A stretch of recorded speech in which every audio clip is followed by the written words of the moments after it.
Con los años, Enron se convirtió en una de las empresas a nivel energético más importantes del país. Era considerado como uno de los 100 mejores empleadores. Fue reconocida por ser la empresa más innovadora y por ser una de las empresas más cotizadas en Estados Unidos al alcanzar el nivel de $90 por acción en el año 2000. A pesar de todos los reconocimientos y menciones que tenía, el 2 de diciembre de 2001, Enron se declara en bancarrota y busca acogerse a la ley de quiebras de Estados Unidos.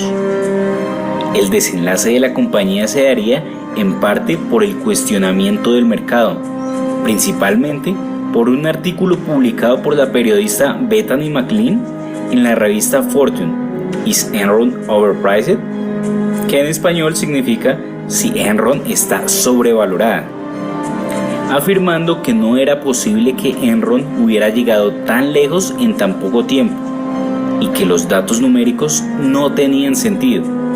Además, a esto se le suma los rumores y escándalos por soborno y tráfico de influencias con el fin de adquirir contratos en América, África y en Asia Occidental. En este punto, la reputación de la compañía ya se encontraba por el piso y no había confianza por parte de los inversores ni acreedores. La pregunta que ronda la situación de Enron es: ¿cómo lograron engañar al público en general por tanto tiempo? Por un lado, existía un gran problema y era la compleja estructura corporativa que Enron tenía. Eran más de 3.000 sociedades unidas a través de holdings, lo que presentaba obstáculos y dificultades al momento de realizar las auditorías por los métodos convencionales, lo que les permitía esconder y disfrazar y maquillar la situación financiera real de sus estados financieros. Dentro de esto, Enron realizaba operaciones de cruce entre sus compañías y registraba pasivos como activos en su balance general. Por otro lado, la compañía empezó a incluir negocios que aún no habían concretado, para así inflar sus ingresos y utilidades. Adicionalmente, la empresa en los años 90 había incursionado en el mercado de los derivados financieros y climáticos, los cuales en 2001 ya presentaban un tercio de sus activos. Sin embargo, las pérdidas generadas por estos instrumentos eran gigantescas, pero como ya se mencionó, Enron había encontrado la manera de ocultar el valor real de sus deudas y pérdidas. Esta situación trajo consigo un sinnúmero de consecuencias. En primer lugar, las 20.000 personas que hacían parte de su fuerza laboral terminaron sin trabajo y sin dinero, puesto que Enron solía pagarles en acciones, y para ese entonces una acción ya no valía ni $1. En segundo lugar, hubo repercusiones económicas en el sector energético. En la mayoría de los 40 países en donde la empresa tenía presencia, ya que varios le habían otorgado créditos y otros habían celebrado contratos con la compañía. La caída de Enron conllevó simultáneamente a la disolución de Arthur Andersen, una de las 5 firmas auditoras más grandes del mundo, al confirmar que esta empresa destruyó documentos relacionados con las malas prácticas corporativas de Enron. Adicionalmente, esta situación generó un replanteamiento de la regulación de derivados, un reforzamiento en la revelación de información, las cuentas contables y estados financieros. Por último, esto generó un ambiente de desconfianza por parte del mercado hacia las calificadoras de riesgo que le otorgaban a Enron una calificación de grado de inversión. En conclusión, el caso de Enron es un claro ejemplo de las malas prácticas a nivel corporativo y de las consecuencias que esto trae para la economía, la confianza de los inversores, la regulación y los retos para las agencias calificadoras de riesgo para robustecer sus análisis. Como pequeño inversionista es muy difícil prever este tipo de casos. Lo mejor es no apostar todo a una sola empresa, sino diversificar nuestras inversiones. Ok, Ok, eso sería todo por el momento. Que tengas un excelente día. Ok, fíjense que, ya va, denme un chance que tengo un mensaje y necesito resolver, ya va.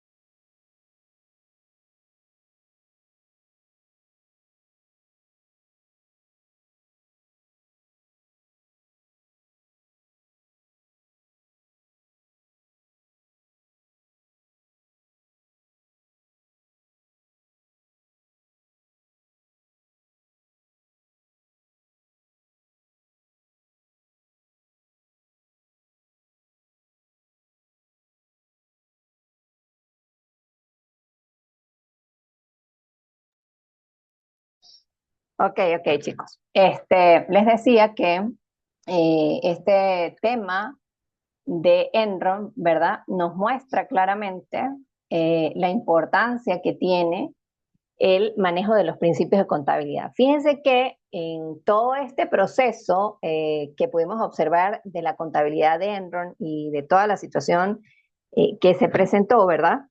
Lo principal era que esos accionistas o esos dueños de la empresa, ¿verdad?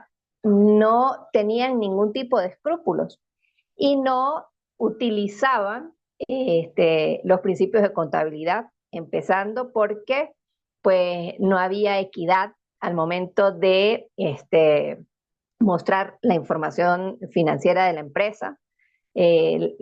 También el hecho de que trasladaran un tipo de cuentas como los pasivos y los convirtieran en activos, pues hacía que la información no fuese relevante, de que la información no fuese objetiva, de que no hubiese prudencia, porque fíjense que tomaban toda la información y sobrevaloraban incluso las transacciones y registraban transacciones que no se habían realizado. De tal manera que este caso de Enron, pues es un caso bien particular donde se nos puede mostrar la importancia que tiene en utilizar los principios de contabilidad para registrar las transacciones de una empresa.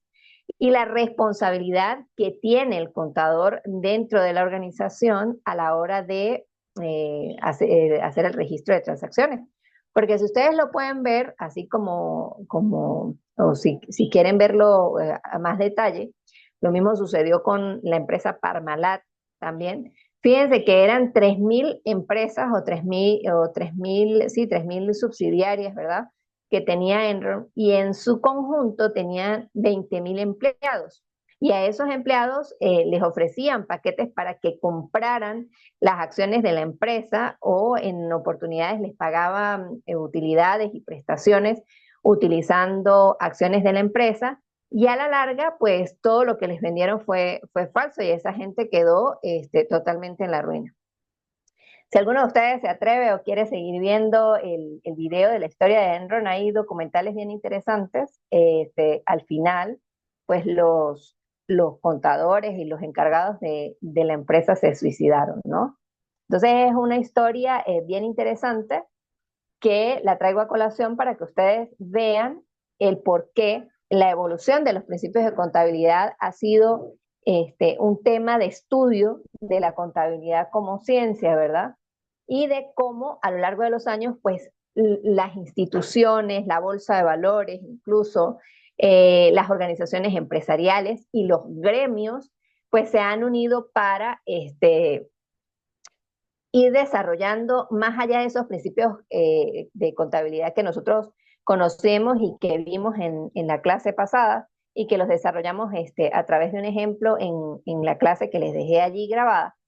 Y la importancia que tiene seguir redactando las normas y fíjense que las NIF para pymes, ¿verdad?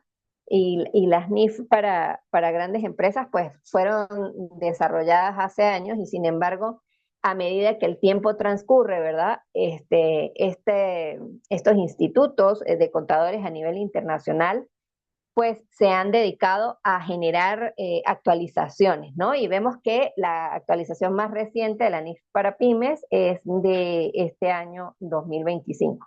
¿Por qué? Porque, bueno, estamos en un entorno cambiante y quizá lo que antes funcionaba, pues ya no funciona. En Venezuela, este proceso de tomar las normas internacionales de información financiera, pues no ha podido hacerse como lo hacen en otros países, que toman la norma de la manera como viene la norma ya establecida, sino que en Venezuela se utiliza la Federación de Contadores Públicos, ¿verdad? El Colegio de Contadores Públicos, la Federación Nacional de Contadores Públicos, decidió que en Venezuela esa norma no se iba a adoptar de manera general o de manera completa, es decir, tal como viene, sino que se iba a adaptar a las condiciones venezolanas. Entonces, y eso fue el material que les dejé en, en los PCGA en Venezuela, que está aquí en el aula virtual, ¿verdad? Era una presentación de Jenny Ali. ¿Alguien la revisó?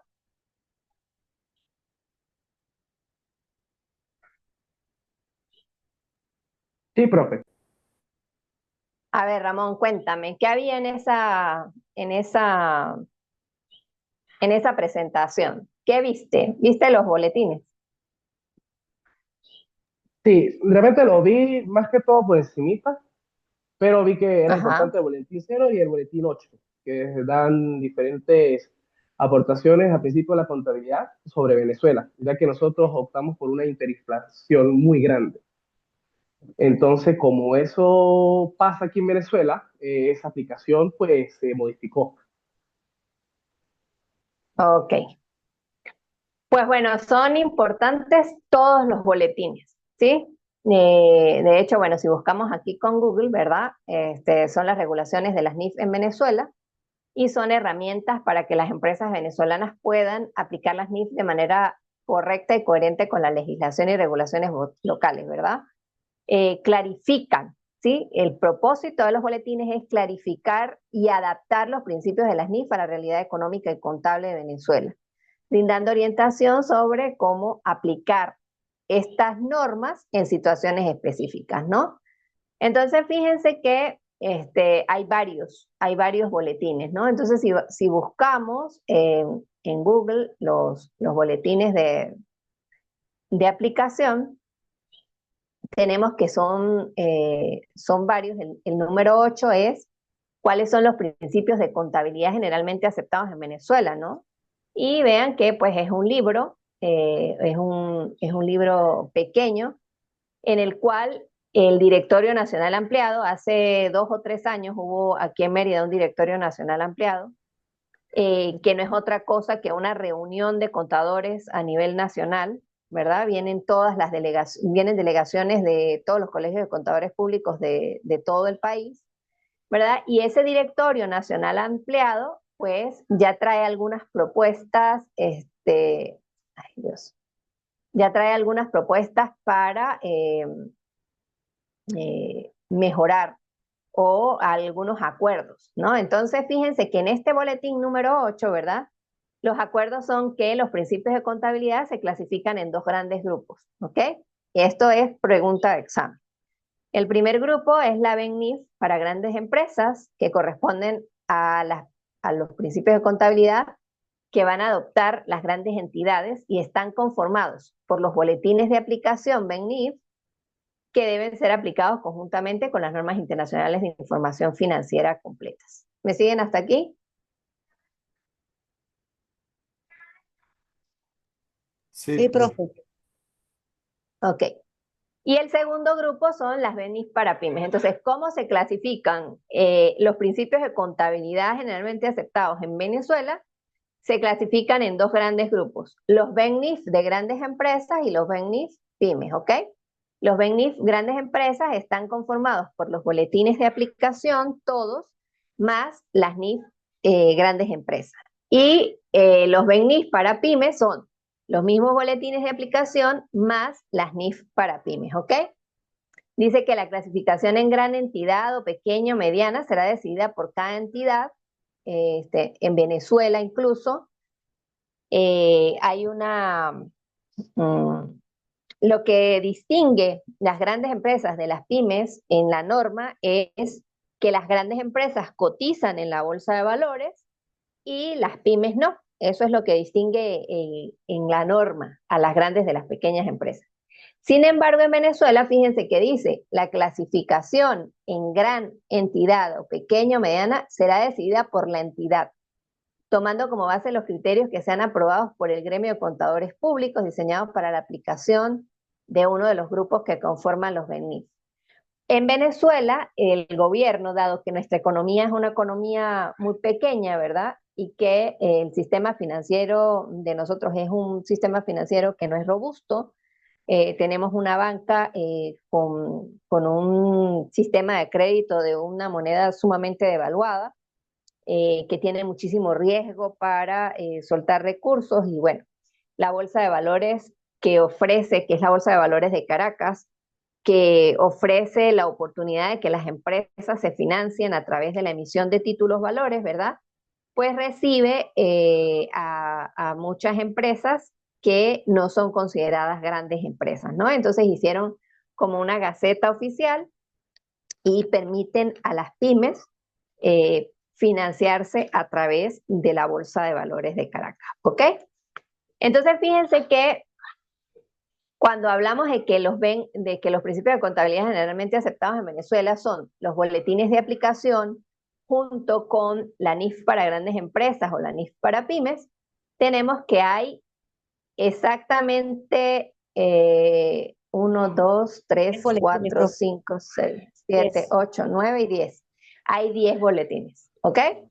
Entonces, hay 10 boletines y cada uno tiene como que una función. El 0 es el acuerdo de adopción de las normas internacionales de información financiera, ¿verdad? El 2 establece cuáles son los criterios que se van a utilizar para reconocer la inflación en los estados financieros. El 4 determina la fecha de autorización de los estados financieros para su publicación en el marco de las regulaciones contenidas en el Código de Comercio. El 5, ¿verdad? Es un boletín especial en el cual establece cómo se va a presentar el estado de resultados integral, de acuerdo a la BENIF. Eso lo vamos a entender más adelante. El 6 dice cuáles son los criterios para aplicar en Venezuela las BENIF, ¿sí? El 7 es el que nos muestra la utilización de la revaluación como costo atribuido al estado de situación financiera de apertura. El 9, fíjense que todos esos términos son términos sumamente complejos, ¿verdad? Que en muchas ocasiones, pues, no los entendemos, no los vamos a estudiar todos, obviamente, porque imagínense ustedes, o sea, eh, algunos términos, pues, o sea, no nos da el semestre, ¿no? Pero sí es fundamental que cuando ustedes estén en el ejercicio de su profesión, ¿verdad? Sepan que si alguien les pregunta cuáles son los principios de contabilidad aceptados en Venezuela, son los principios, están constituidos por las NIF para pymes, las NIF para grandes empresas y los boletines de aplicación. Fíjense que en el 9 es solamente para el tratamiento contable de las prestaciones sociales, porque en Venezuela, imagínense ustedes, todo ese régimen y cómo afecta a los trabajadores, ¿verdad? El 11 es el reconocimiento del impuesto diferido pasivo, ¿verdad? Y el 12, la tenencia de criptoactivos propios, cómo normar esos criptoactivos. Y en cuanto a las normas internacionales de información financiera, ¿verdad? Son esos dos libritos que yo les cargué a ustedes en el aula virtual, más el marco conceptual, ¿verdad? Que tienen el marco conceptual para la información financiera. Tiene la NIC 1, la 2, la 7, la 8, ¿sí? Y tiene pues las NIF para grandes empresas. Y las NIF para pymes, ¿verdad? Que son un solo libro, ¿verdad? Y que es con el que nosotros vamos a trabajar durante nuestra asignatura, ¿no? Entonces, bueno, es interesante que ustedes se vayan relacionando con la norma y con los principios de contabilidad. ¿Alguien quiere comentar algo hasta acá de todo lo que hemos visto? Eh, que han entendido, que han aprendido. Recuerden que en 3 minutos esta sesión se va a cerrar y vamos a pasar inmediatamente a la otra sesión, a la otra clase que tenemos abierta, ¿sí? Ok, si alguien quiere comentar aquí algo sobre los principios de contabilidad. Profe, yo quiero comentar desde la SNIF para pymes que la estuve leyendo. Esta tiene Ajá, 35 cuéntame. secciones. La primera, 37, ¿cierto? 35, Ah, creo. 35. 35, ajá. Fue publicada en febrero de este año y su aplicación es para a partir del 2027. Y en cuanto a Venezuela, dice que Ajá. no se reúna la comisión, ¿verdad? No se van a, ¿cómo le digo? Aquí primero tiene que como que reunirse la Adap- comisión para poder adaptarlas, ¿no? A la, Exactamente. Y tomar un boletín para que digan qué es lo que, qué cosas se van a tomar y qué cosas no. O estudiarla, ¿verdad? Ver qué es lo que tiene cada una de esas secciones, ¿verdad? Y qué cosas son las que no se adaptan a la economía venezolana para, pues para adaptarla, ¿no? Para normarla, ¿sí? Es ese revisar considerando que las NIF para pymes cambiaron, considerando que hay algún parámetro de la NIF que no se adecua a la realidad económica venezolana, pues entonces ese DNI ampliado, ese Directorio Nacional Ampliado del Colegio de Contadores Públicos Nacional, ¿verdad? Pues tomará la decisión de desarrollar un boletín para trabajar con esa norma, ¿no? Entonces, bueno, para quienes estaban en el área legal o quienes han trabajado en el área legal, es muy normal, ¿verdad? Revisar este tipo de norma porque pues es un trabajo como que dice el pan de cada día, ¿no? Pero para la mayoría de nosotros que nos cuesta tanto leer, pues es un poquito complicado. Ya vamos.